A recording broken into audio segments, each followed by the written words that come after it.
pessoal? Bom dia, boa tarde, boa noite, você que está aí nos acompanhando novamente nessa nossa sequência de aulas que nós já estamos fazendo já há um bom tempo. Vocês que já me conhecem, outros que ainda não me conhecem, professor Felipe, o professor de Filosofia e Sociologia do Over College Curso, e que estamos com essa bela iniciativa dessas videoaulas, dessa revisão online voltada para o Enem. Então é importante que vocês divulguem o canal e divulguem as aulas, para que cada vez mais essas aulas elas possam atingir aquelas pessoas que precisam aprofundar os conteúdos ou que muitas vezes não têm acesso à sala de aula. Então nós estamos fazendo aqui uma sala de aula virtual. Isso é muito importante. Esse é o grande benefício da internet nos nossos dias. Ela nos aproxima. E é o uso consciente da internet. Não é só a gente ficar em rede social e por aí vai. Mas, principalmente, esse trabalho que nós estamos fazendo aqui, esse trabalho que muito me agrada e muito me edifica, porque é uma modalidade nova, né? E aí saber que está atingindo a tantas pessoas, é importante isso, certo? Então, divulgue. Você que está assistindo essa aula pela primeira vez, seja bem-vindo ao canal Carlos André Over. Se inscreva no canal, compartilhe o canal, certo? Eu sempre peço aqui, acho que eu estou ficando até um pouco chato, mas deixe seu comentário, porque nós precisamos do seu feedback, viu? O pessoal que está comentando, dando sugestões. Por exemplo, essa aula dos contratualistas é uma sugestão que um aluno colocou lá nos comentários. Professor, fale sobre os contratualistas. Então, nós estamos falando sobre os contratualistas. Um outro aluno já pediu para falar sobre Aristóteles. Nós vamos ter uma aula aqui específica sobre Aristóteles. O outro já pediu sobre o existencialismo. Nós vamos fazer. Não se preocupe que nós vamos atender a todos os pedidos, né? E deixe sua dúvida. Eu tenho uma dúvida, esse tema não ficou muito bem. Se eu poderia explicar, eu vou lá nos comentários e respondo a você como já aconteceu, como já ocorreu em algumas aulas. O pessoal tem alguma dúvida, deixa lá a sua pergunta e eu respondo, né? Não somente eu, mas todos os professores que estão envolvidos nesse trabalho. Então é muito importante essa bela iniciativa que nós estamos fazendo, certo? Estamos torcendo por você, queremos sua aprovação, certo? E hoje, como prometido na aula passada, nós falamos sobre as teses contratualistas. O que é o contratualismo? A ideia de que o contrato social é o instrumento jurídico que legitima o Estado. Então, essa seria, pessoal, uma definição mais ampla do que vem a ser o contrato social. Aquilo que legitima o Estado, juridicamente. E aí nós vamos ter a figura de Hobbes, que nós já vimos na aula passada, a figura do Locke, e hoje eu deixei uma aula especial para Rousseau, porque Rousseau é um teórico importante, e ele não vai falar somente de Estado. Nós vamos ver aqui que Rousseau ele vai falar sobre arte, vai falar sobre ciência. Muito bem, pessoal. Então, eu quero começar com vocês aí, logo com esse questionamento, né? Porque é um ponto importante dentro do pensamento de Rousseau. Qual a diferença fundamental entre os seres humanos e os bichos, né? E aí essa imagem que ilustra bem essa questão. Por quê? Porque a primeira questão que nós vamos trabalhar daqui a pouco, pessoal, é justamente sobre isso. Em Rousseau, nós precisamos entender o seguinte. Igualmente a Aristóteles, Rousseau concebe o homem como um ser dotado de uma razão natural. Como faculdades, atributos desta razão, existem dois pontos. O conceito de liberdade e o conceito de perfectibilidade. Certo, pessoal? Então vocês precisam guardar essas duas palavrinhas, essas duas expressões. Liberdade, perfectibilidade em Rousseau. Certo? E é justamente isso que nos diferencia dos animais. Certo? É justamente a capacidade deliberativa que é a liberdade, ou seja, a capacidade de escolha, a capacidade inclusive de refrear certos instintos nossos. Isso é a liberdade. E a perfectibilidade. Interessante, pessoal, que se você for consultar no dicionário essa palavra, perfectibilidade, você vai perceber que ao lado do dicionário vai estar atribuída a Rousseau. É Rousseau que cria essa palavra. Essa palavra é digamos assim, convencionada por ele, né? O que vem a ser essa perfectibilidade? A capacidade que o homem tem de se aperfeiçoar gradativamente, certo?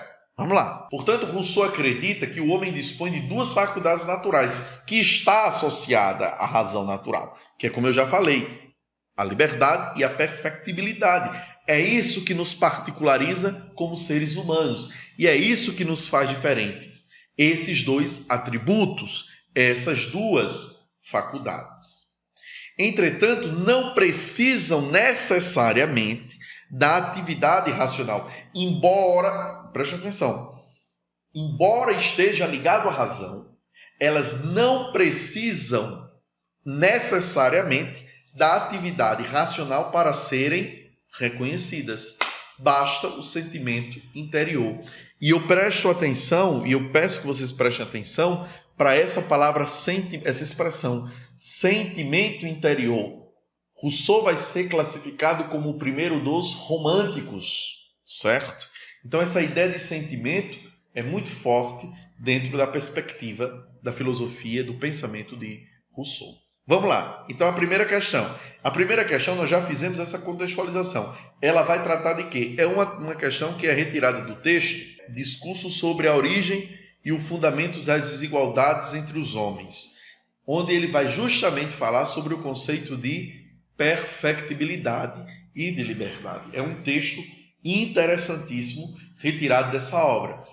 Voltando, é importante, pessoal, que vocês conheçam 5 obras do Rousseau. Quais são essas obras? Cinco não, 4. Discurso sobre a desigualdade entre os homens, o contrato social, Emílio e o discurso sobre as ciências e as artes. Então, essas são as principais obras de Rousseau e que estão interligadas. Então, vocês precisam conhecer essas obras. Vamos lá para a análise da nossa primeira questão. Diz o seguinte: mas ainda, quando as dificuldades que cercam todas essas questões deixassem por um instante de causar discussão sobre diferenças entre o homem e o animal, haveria uma outra qualidade muito específica que os distinguiria, a respeito da qual não pode haver contestação. Ou seja, é justamente, ele está falando aí dessa faculdade. Qual é? Perfectibilidade. É a faculdade de aperfeiçoar-se. A faculdade que, com o auxílio das circunstâncias, desenvolve sucessivamente todas as outras e se encontra entre nós, tanto na espécie, ou seja, em todos os indivíduos, quanto no próprio indivíduo, tanto no sujeito enquanto espécie, no homem universal, quanto no homem particular. E aí é fantástico esse final. Ele coloca o seguinte: o animal, pelo contrário, ao fim de alguns meses, é o que será por toda a vida, e sua espécie no fim de milhares de anos, o que era no primeiro ano desses milhares. Ou seja, ele está dizendo o quê? Que o animal, depois de alguns meses, ele já é o que será por resto de toda a sua vida. A mesma coisa acontece com a espécie, aquela espécie daquele animal. No fim de milhares de anos, ele é o que ele era no primeiro ano. Não houve nenhuma modificação. Modificação, entenda, no sentido de aperfeiçoamento. Ou seja, só nós temos essa capacidade. Com certeza, todos nós, tanto eu quanto você que está em casa, em relação a ontem, em relação à semana passada, ao mês passado, a anos passados, com certeza nós somos pessoas muito mais aperfeiçoadas, melhoradas nesse sentido, né? E daqui a alguns anos também estamos caminhando para isso. Vamos cada vez mais desenvolvendo essas qualidades pela qual somos dotados. E aí ele termina o texto com uma provocação. É isso que eu gosto de Rousseau.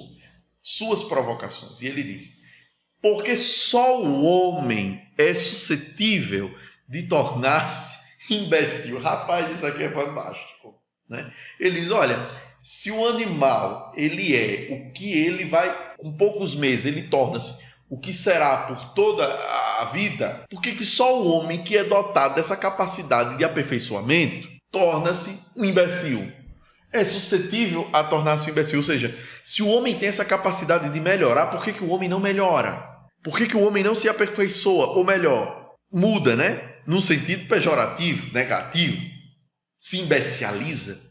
Esse é o grande problema hoje da nossa sociedade.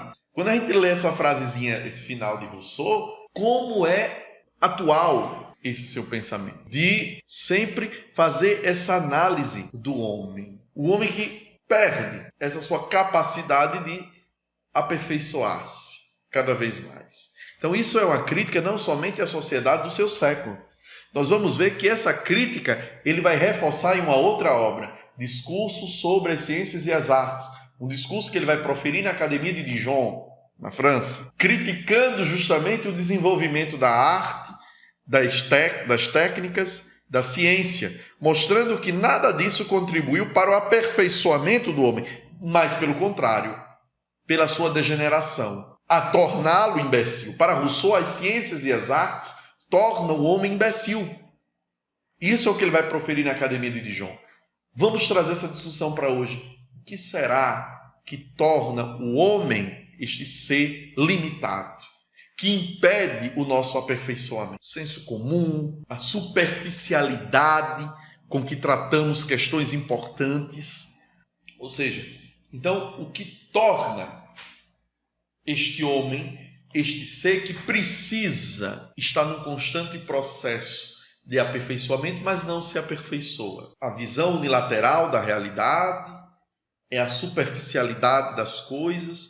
Ou seja, então, e aí uma reflexão, até onde esse estilo de sociedade que nós temos hoje contribui de fato para nos humanizarmos? E aí vai desembocar no outro tema de Rousseau, a ideia do bom selvagem. Será que esse modelo de sociedade que temos aí contribui para o nosso aperfeiçoamento, ou nos distanciamos ou perdemos aquela nossa essência natural? Certo, pessoal? Vamos em frente. Vamos analisar aí a questão. Isso é um comentário mais amplo. Rousseau define no citado discurso a ideia de perfectibilidade, aquilo que já colocamos aqui para vocês, como a capacidade que o homem tem de se aperfeiçoar, bem como modificar e ser modificado pelo ambiente que o cerca. Esta característica o diferencia dos demais animais. Entretanto, no trecho citado, ele se pergunta o porquê do homem se tornar um imbecil. Uma corrente de interpretação dessa aparente contradição ou seja, Rousseau ele vai questionar justamente aí o principal ponto. Por que o homem que é dotado dessa faculdade, desse atributo que é a perfectibilidade, ao invés de continuar esse processo de aperfeiçoamento, de evolução, não, torna-se um imbecil, certo? Vamos lá. Letra A. A opção pela democracia, que Rousseau considerava um governo fraco, mas inevitável. Falso. Pelo contrário, a ideia de democracia, principalmente na obra O Contrato Social, é uma ideia defendida por Rousseau. Não, aí aqui um detalhe, pessoal, não uma democracia representativa, mas uma democracia participativa e direta. Beleza? Letra A. A conduta dos franceses em relação aos demais europeus, que Rousseau satirizou no texto. Pelo contrário, ele direciona isso não a um povo, não a uma sociedade específica, mas ele generaliza. Ele coloca que isso não é uma questão pontual, mas é uma questão geral, certo? Letra C. O caráter dúbio do aperfeiçoamento do homem, que ao afastar-se da natureza, adquire também vícios. É a alternativa correta, pessoal. O caráter dúbio do aperfeiçoamento do homem no sentido de que o homem ele deve cada vez mais ir se aperfeiçoando, se qualificando, amadurecendo. E aí Rousseau ele se questiona, mas espera aí, que sociedade é esta? Que ao invés do homem tomar uma postura mais amadurecida, não, se imbeciliza. É justamente, veja como o Rousseau ele é atual. E interessante que um escritor cubano ele coloca o seguinte: os clássicos sempre são atuais, sempre são inéditos. Ou seja, ele escreve essa obra no Iluminismo, no século XVIII, mas parece que ele está escrevendo hoje. Por que o homem que tem a capacidade crítica, reflexiva, ao invés de se tornar um ser muito mais crítico, torna-se um ser imbecil? Quando olha para a nossa sociedade hoje, e principalmente para certas figuras, meu Deus do céu, é um Deus nos acuda, não é verdade? A gente diz, meu Deus, que figura é essa? Né? Mas vamos em frente. Vamos ver o erro da G+.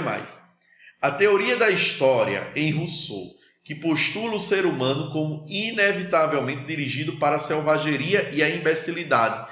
Falso. O conceito de selvageria, atente bem, não é o conceito robesiano. A ideia do bom selvagem é justamente aquele que conserva em si aquela essência natural. O sentido de selvageria aqui não é um sentido negativo, mas um sentido positivo. O bom selvagem, aquele que conserva as propriedades naturais, e não é nesse sentido da selvageria como uma imbecilidade. Letra E. A ironia herdada de Voltaire, que faz Rousseau empregar o termo aperfeiçoar, quando na verdade vê apenas degradação nas sociedades europeias. Talvez essa alternativa gerasse um pouco de dúvida, mas o conceito de aperfeiçoamento não é de degradação, é justamente essa visão. Ou seja, o homem tem essa capacidade. Rousseau ele coloca, isso é próprio, é justamente o que nos difere dos animais. O homem está num contínuo processo de aperfeiçoamento, de evolução, certo? Agora, a grande crítica que ele faz é, se o homem é dotado desses atributos, dessa faculdade, por que não acontece? Por que não faz? E aí, ele talvez responderá essa sua pergunta e essa sua indagação numa obra que eu já mencionei no início da nossa aula. Discurso sobre as ciências e as artes. Beleza? Vamos em frente. E aí algumas observações importantes. Eu sempre gosto de colocar essas observações. Por quê? Porque vocês não têm material. Então, aqui fica como se fosse um material. Vocês vão dando um print na tela, vão tomando nota. Então, isso aí é bacana, viu, pessoal? Então, dá um print aí na tela, guarda essas observações que são muito importantes, ok? Então, essas observações aí, o primeiro ponto é a liberdade, que seria o primeiro ponto colocado por Rousseau como uma faculdade, como um atributo essencial ao desenvolvimento do homem, ao aperfeiçoamento do homem. O homem é dotado de uma capacidade de frear os seus impulsos imediatos ou de iniciar uma ação deliberada em atenção ao bem futuro. Ou seja, o que é a liberdade em Rousseau? É a capacidade de deliberar, é a capacidade de escolha. Por isso essa distinção, liberdade versus instinto, certo? O animal é movido pelos seus instintos. O animal não tem a capacidade deliberativa. O animal não estabelece um telos. O que é um telos? Um fim, uma finalidade. E procura agir em conformidade com esse telos, com este fim. Pelo contrário, certo? Já a liberdade não. O homem estabelece um ponto, estabelece uma meta, e a liberdade é essa capacidade que o homem tem de deliberar em busca deste fim. O melhor caminho para atingir este fim. Então é o que leva à nossa terceira observação. O homem tem a prerrogativa de agir por finalidade, ou seja, a eleição de um ponto, a eleição de um fim que faz o homem ser livre. Vamos em frente, pessoal. E aí entramos, esse é o primeiro conceito. Começamos a aula já falando disso. Liberdade e perfectibilidade, atributos da natureza humana. A liberdade já comentamos. Agora, o segundo atributo, a perfectibilidade, que a questão tratou sobre isso. É a disposição natural, ou seja, natural porque é algo constituinte na natureza humana, para o aperfeiçoamento pessoal. Nós poderíamos até dizer que há uma certa influência do pensamento de Aristóteles sobre de Rousseau. Por quê? Porque Aristóteles ele vai dizer o seguinte, principalmente no que tange a ideia política. O homem é um animal político. O homem é um animal social. Ou seja, somente o homem sendo um Deus que está muito acima da condição humana ou sendo uma besta que está muito inferior a tal condição para não viver em sociedade, para não se aperfeiçoar. Vai dizer Aristóteles. É o mesmo pensamento. Sendo, portanto, a perfectibilidade uma potência de transformação efetivada pelas circunstâncias. Ou seja, o momento, a realidade no qual o homem está inserido, a partir dessa realidade, a partir dessas circunstâncias, o homem as utiliza como elementos para cada vez mais atingir este grau de perfeição. Em contraposição aos animais, que são naturalmente determinados, ou seja, não existe uma ação livre, mas instintiva, O homem pode aumentar o seu repertório de comportamentos e adquirir um estoque de conhecimento. Então, esse repertório de comportamento e esse estoque de conhecimento é a perfectibilidade, certo?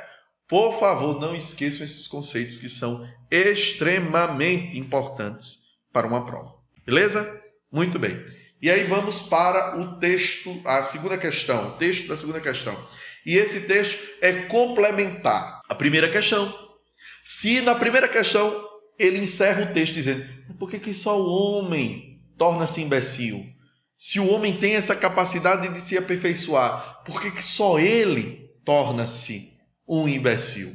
Então é aí que ele vai e responde, talvez essa indagação, na sua outra obra, Discurso sobre as Ciências e as Artes. E aí é interessantíssimo, tá ok? Vamos lá. A questão não está mais em se o homem é honesto, mas se é inteligente. Olha aí, olha aí. Está em conformidade lá com a ideia de aperfeiçoamento. Não perguntamos se um livro é proveitoso, mas se está bem escrito. As recompensas são prodigalizadas ao engenho e ficam sem glórias as virtudes. Há 1000 prêmios para os belos discursos, nenhum para as belas ações. Rapaz, olha, quando ele escreve isso no século XVIII, eu só faço comparação com a sociedade brasileira que estamos vivendo. E aí vem aqui na minha cabeça vários outros autores clássicos, né? Para sair de um clássico universal como Rousseau, vamos para um nacional, o Lima Barreto, quando escreve os Brusudangas, Manifesto Interplanetário, que critica essa sociedade, critica o estilo de sociedade que nós temos. Lá no início do século XX, mas que se você ler novamente Lima Barreto, eu acho que todo mundo tem que ler Lima Barreto, principalmente. Se não quer ler toda a sua obra, lê pelo menos os Brusudangas. É um livro bem fininho. Numa tarde, você deitado numa rede, se balançando, você lê Lima Barreto com a leitura prazerosíssima. E aí você vê a profundidade e a riqueza que é a crítica à sociedade brasileira. E quando ele diz o seguinte: há 1000 prêmios para belos discursos, nenhum para as belas ações. Mas aí eu me lembro da Sociedade do Espetáculo, de Guy Debord, grande pensador e sociólogo, que escreve esse livro chamado Sociedade do Espetáculo. As pessoas, elas são muito mais ovacionadas, aclamadas por aquilo que externam, pela sua aparência, pela sua bela retórica, pelos seus discursos, e as ações cotidianas não são aplaudidas. Ou seja, a demagogia, o problema da demagogia. Um problema que perpassa todas as dimensões da sociedade. Perpassa a dimensão política, meu Deus! Quanta demagogia, quantos prêmios, quantos 1000 prêmios é dado pelos discursos políticos, né? Ou seja, a superficialidade no campo da educação, no campo social, das redes sociais. O texto apresenta um dos argumentos de Rousseau, a questão colocada em 1749, pela Academia de Dijon, sobre o seguinte problema: o restabelecimento das ciências e das artes terá contribuído para aprimorar os costumes? Eis o questionamento da Academia de Dijon a Rousseau.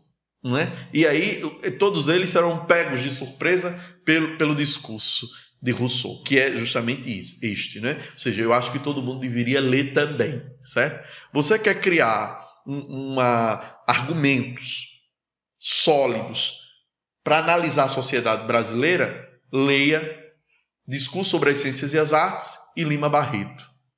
Você tem os argumentos necessários, certo? Um clássico universal, Rousseau, e um da nossa literatura brasileira. Ok? Leia. O restabelecimento das ciências e das artes terá contribuído para aprimorar os costumes? Vamos lá. Com base nas críticas de Rousseau à sociedade, assinale a alternativa correta. Letra A. As artes e as ciências geralmente floresceram em sociedades em que se encontravam em pleno vigor moral. Falso. Para Rousseau, a grande debilidade moral da sociedade, lá do século XVIII, se dá justamente pelo desenvolvimento das artes, da técnica e da ciência. Esses instrumentos em nada aperfeiçoariam o caráter moral do indivíduo. E é como hoje. As artes, a ciência e a técnica hoje são outras, não são as mesmas de Rousseau. Hoje poderíamos dizer que essas ciências e essas artes são as redes sociais, são as novas mídias, são as relações virtuais. E aí esse questionamento, será que todo este aparato tecnológico que temos hoje está contribuindo para o vigor moral da sociedade? Eu acho que eu tenho uma visão muito, digamos assim, um pouco pessimista sobre isso. Porque você vê hoje quanto discurso de intolerância, de preconceito, de racismo, de homofobia, de pobrefobia, se existia essa palavra, não sei, é transmitido pelas redes sociais. Quanta intolerância, quanto extremismo. Também nós não podemos dizer, não, é um mal. Não, graças à internet, graças às redes sociais, nós estamos aqui. Nos aperfeiçoando, olha aí, nos aperfeiçoando, que coisa maravilhosa, né? Mas existe também este outro lado. Vamos para a letra B. A emancipação advém da posse e do consumo exclusivo e diferenciado de bens de primeira linha, uma vez que o luxo concede prestígio para quem o possui. Certo. Rousseau ele concorda que o luxo ele concede prestígio para quem o possui, mas ele critica isto. Ele critica. Ele critica essa ideia de status a partir da riqueza e do luxo. E outra coisa, emancipação, será que existe frente a esta realidade uma autonomia do indivíduo? Ou será que o indivíduo ele se torna cada vez mais preso, perdendo um pouco a cada dia da sua autonomia frente ao desenvolvimento das ciências e das artes, trazendo essa linguagem para hoje diante da tecnologia? Isso é uma coisa que nós devemos refletir. E aí vem brilhantemente Nietzsche no fim do século XIX. Nietzsche, que é um grande crítico do cristianismo e, ao mesmo tempo, um grande crítico da sua própria sociedade. E ele coloca justamente isso, a ideia de uma moral debilitada, a ideia de uma perda de autonomia do indivíduo frente a esta sociedade tecnicista, materialista. Não há uma emancipação, mas há cada vez mais uma dependência. Letra C. Os envolvidos com as ciências e as artes adquirem com maior grau de eficiência o conhecimento que lhes permite perceber a igualdade entre todos. Falso, pessoal. A ideia de igualdade em Rousseau é a ideia de uma igualdade no estado de natureza. Por que o homem perde sua igualdade natural? Perde sua bondade natural. Por que o homem constitui a propriedade privada? Onde no discurso sobre a origem e as desigualdades, discurso sobre a origem da desigualdade entre os homens, Rousseau ele diz que o grande fundador das desigualdades sociais foi a propriedade privada. Porque o homem, a partir do desenvolvimento, ele vai gradativamente se afastando. Então, o texto, discurso sobre as ciências e as artes, na realidade não é uma apologia, mas é, antes de tudo, essa crítica. Ou seja, ele critica tudo aquilo que fez com que o homem perdesse sua bondade natural e, consequentemente, sua igualdade natural. Não é que as ciências elas garantiriam essa igualdade, pelo contrário, mas elas contribuíram cada vez mais para esta debilidade. Letra D. O amor próprio é um sentimento positivo falso. Amor próprio é a ideia de individualismo. Certo? Que Rousseau lá na frente, mais lá na frente do contrato social, ele vai dizer: é preciso abrirmos mão da nossa vontade individual em nome da vontade geral. É preciso eu abrir mão dos meus interesses para que haja a constituição de um corpo político. Vamos lá. E a letra E. O objetivo das investigações era atingir celebridade, pois os indivíduos estavam obcecados em exibir-se, esquecendo-se daquilo que é essencial, o amor à verdade. Portanto, a crítica feita por Rousseau no discurso das ciências e as artes é justamente essa ideia de prestígio, essa ideia de supervalorização, de você se colocar sempre acima de todos e de qualquer um. Esse é o objetivo dele. Eu preparei aqui algumas observações importantes. A primeira delas é justamente saber que essa questão é retirada do discurso sobre as ciências e as artes. Professor, eu tenho que saber essas obras? Pessoal, é o seguinte, obviamente aqui ninguém tem tempo de ler todas essas obras, certo?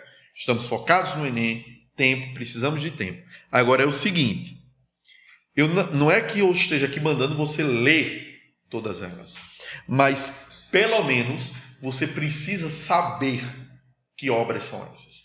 E, em linhas gerais, o que elas tratam. Você vai perceber que, ao você fazer essa análise, você ter o conhecimento sobre isso, você vai resolver as questões de uma maneira muito mais fácil. Tá certo? Segundo ponto, não houve este aperfeiçoamento. Olha aí, aquela pergunta lá na primeira questão.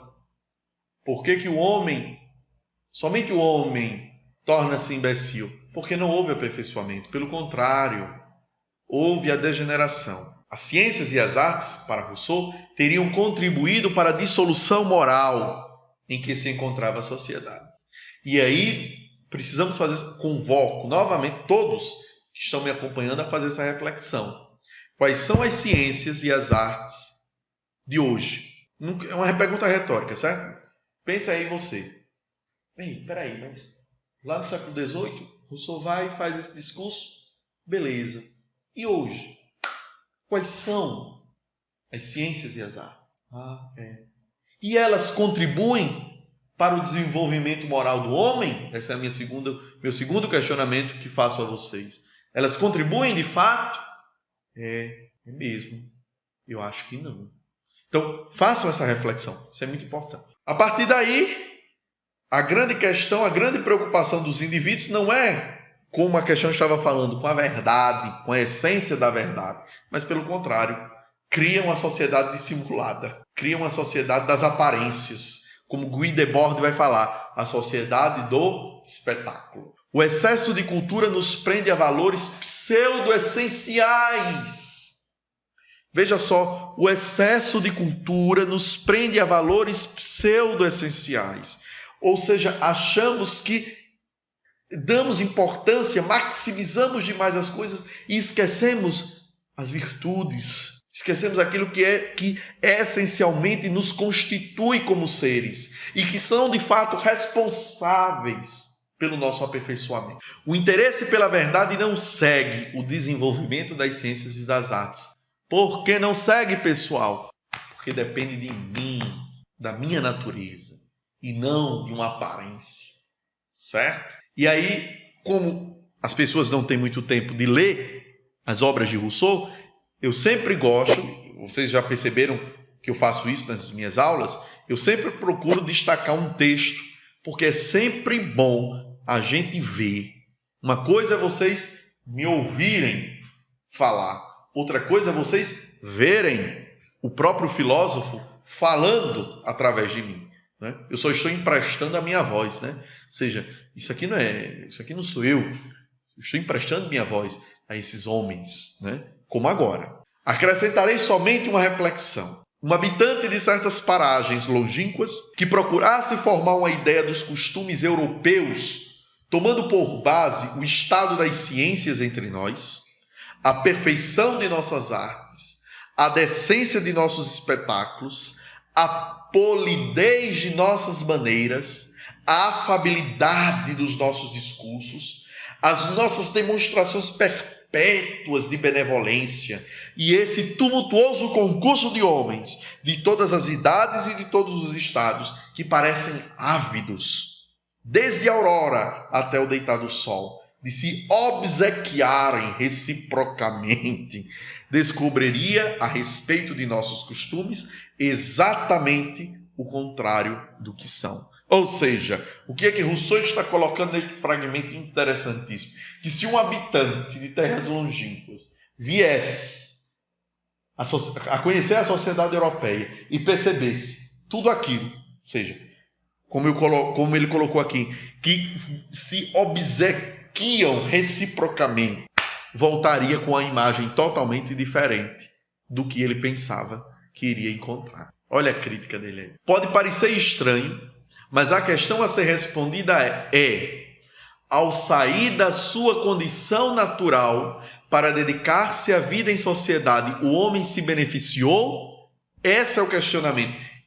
Pessoal, por favor, bote isso aí, dê um print, escreva no seu caderno, pega aquelas folhinhas adesivas que vocês gostam muito, eu não me lembro agora o nome, anote, bote no seu quarto, faça uma camisa, entendeu? Bote, enfim, fixe isso em algum lugar. Esse questionamento, ao sair da sua condição natural para dedicar-se à vida em sociedade, o homem se beneficiou? Não. Seja o contrato social, seja discurso sobre a origem da desigualdade entre os homens, seja o discurso sobre as ciências e as artes, seja Emílio, essas 4 obras, pessoal, Rousseau vai procurar nelas mostrar justamente que não houve benefício nenhum da saída do homem da sua condição natural para a vida em sociedade. E aí ele coloca que o sofrimento ele é social e não natural. Professor, o senhor não está sendo muito radical na sua colocação, não? Dizer que o sofrimento é social e não natural? Exatamente. Vamos lá para o último ponto das nossas observações. A quantidade de falsas necessidades que lhe é quase impossível concentrar-se no que é realmente importante. A virtude. Por que o sofrimento é social e não natural? Justamente por causa disso, das falsas necessidades. Falsas necessidades essas criadas por um sistema econômico, criada pela sociedade, criada pelas instituições sociais e que nos é imposto. Sofremos porque nos decepcionamos, nos frustramos, nossas expectativas elas não são correspondidas, quando o que está em jogo são essas falsas necessidades. Quando essas, entre aspas, essas necessidades elas não são correspondidas, me frustro, me decepciono, adoeço, fico abatido. Então o sofrimento é social. Porque nós estamos sempre em busca de quê? Mais. Eu quero uma boa profissão? Quero. Mas eu não quero somente uma profissão. Eu quero um status. Eu não quero somente uma coisa boa que dê para eu viver. Mas eu quero aquilo que todos percebam como eu estou vivendo bem. Essas são as falsas necessidades. Por isso que há uma frase retirada de Rousseau, que eu gosto muito, que ele diz o seguinte: o silêncio da ignorância do homem natural é a garantia de sua paz. Não é aqui que ele esteja defendendo a ignorância e o não conhecimento. É justamente essa ignorância acerca dessas falsas necessidades, desses valores pseudo-essenciais que convencionamos socialmente. Vamos em frente. Temos muita coisa, certo? Vamos esgotar Rousseau aqui. Preciso esgotá-lo. Questão 3. Emílio, uma obra fantástica. Leiam Emílio. O homem natural é tudo para si mesmo. Ou seja, o homem natural lhe basta. O homem natural não tem necessidade. É a unidade numérica, o inteiro absoluto, que só se relaciona consigo mesmo ou com seu semelhante. O homem civil é apenas uma unidade fracionária que se liga ao denominador e cujo valor está em sua relação com o todo, que é o corpo social. As boas instituições sociais são as que melhor sabem desnaturar o homem. Dá um print nisso aí e sublinha isso aí, pessoal. As boas instituições sociais são as que melhor sabem desnaturar o homem. É aquilo que eu costumo dizer. As instituições naturais, elas naturalizam aquilo que não é natural e desnaturaliza aquilo que é natural. Olha a crítica de Rousseau aí. Esta crítica reaparecerá em Foucault acerca das instituições sociais. As instituições sociais que limitam o processo de desenvolvimento pleno do homem. Retira-lhe sua existência absoluta. Que existência absoluta é essa, pessoal? A existência natural, o homem em si, a sua essência, o seu princípio ontológico, recorrendo a uma expressão filosófica, né? Para dar-lhe uma relativa e transferir o eu para a unidade comum, de sorte que cada particular não se julgue mais como tal, e sim como uma parte da unidade, e só seja percebido no todo. Ok? Questão do Enem 2012. Fantástico. A visão de Rousseau em relação à natureza humana, conforme expressa o texto, diz que, letra A, o homem civil é formado a partir do desvio de sua própria natureza. Correto, pessoal? É a alternativa correta. A ideia do homem civilizado, a ideia do homem formado pelas instituições, é este homem que se desviou da sua essência.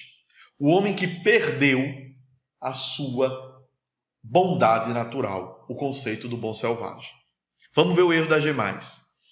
As instituições sociais formam o homem de acordo com a sua essência natural. Falso. Pelo contrário, as instituições sociais, elas são responsáveis por afastar o homem dessa sua essência natural, por moldá-lo, por ele ser mais esse do todo.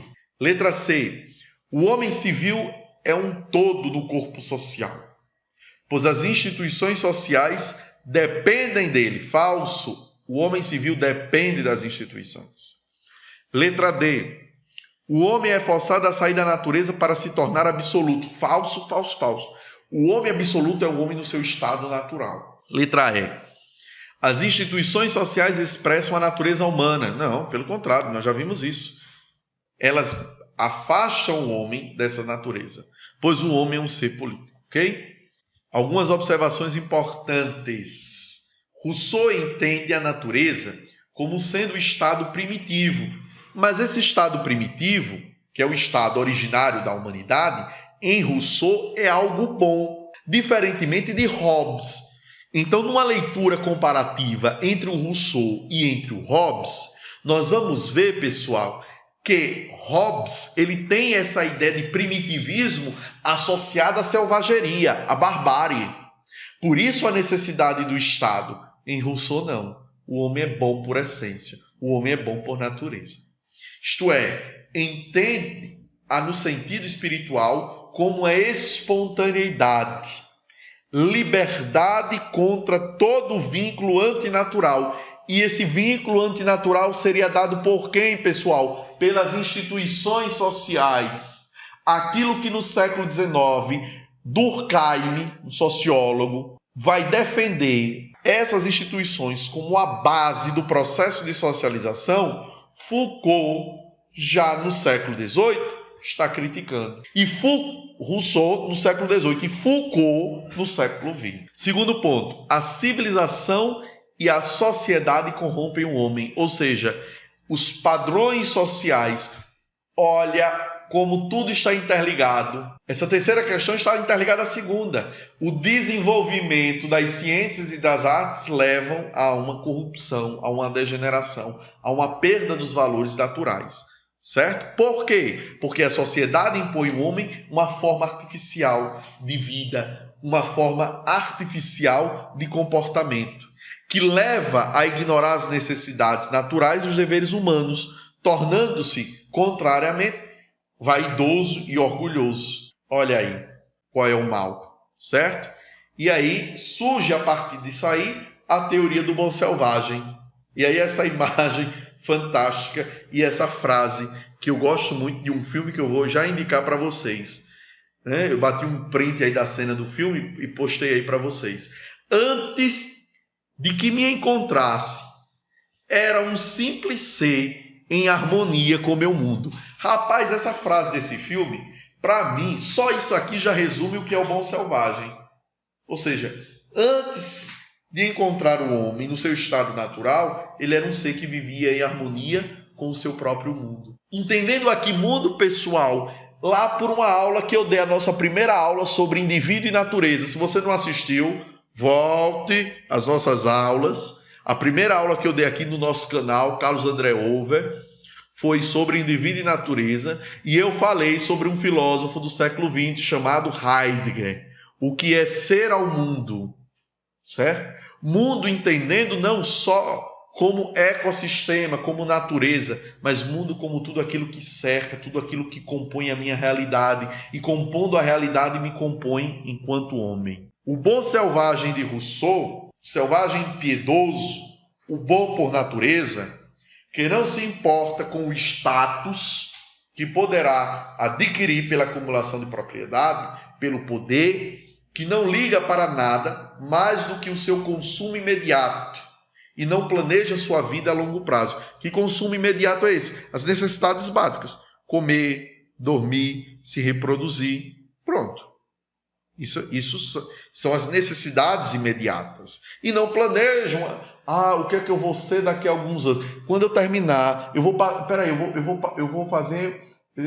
Qual curso eu devo fazer? Eu devo fazer o curso A ou o curso B, certo? E quando eu me formar, quando eu tiver qual é a pós-graduação? Nem entrou na universidade, já está pensando na pós-graduação que vai fazer. Qual é a área de pós-graduação que vai fazer?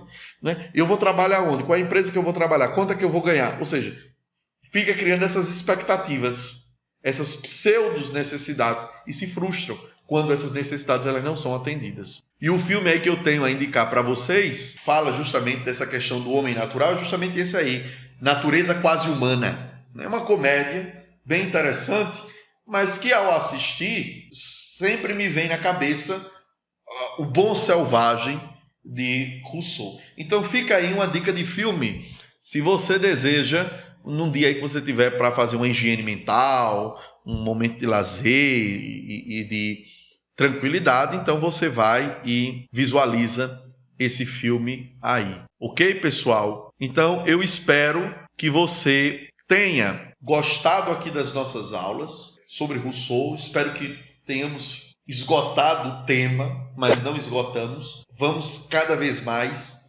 aprofundá-lo. Eu ainda vou trabalhar mais alguns pontos de Rousseau na próxima aula, complemento a mais sobre ele. Deixem seu comentário, eu insisto muito nisso. Comentário: professor, faça tal aula, aborde tal tema, traga tal discussão e nós vamos atender aqui o seu pedido. Não se preocupe. Será que vai dar tempo até o Enem de abordar tudo? E nós estamos aqui para isso. Então, nos ajude também nesse feedback, dando um retorno a nós, porque é muito importante essa interação. Eu não posso ser somente o propositor. Proponha também, dê sugestões, ok? Alguma dúvida? Deixe sua dúvida nos comentários que eu respondo na medida do possível. Ok, pessoal? Então, muito obrigado por mais esse encontro e aguardem o nosso próximo encontro. Até mais.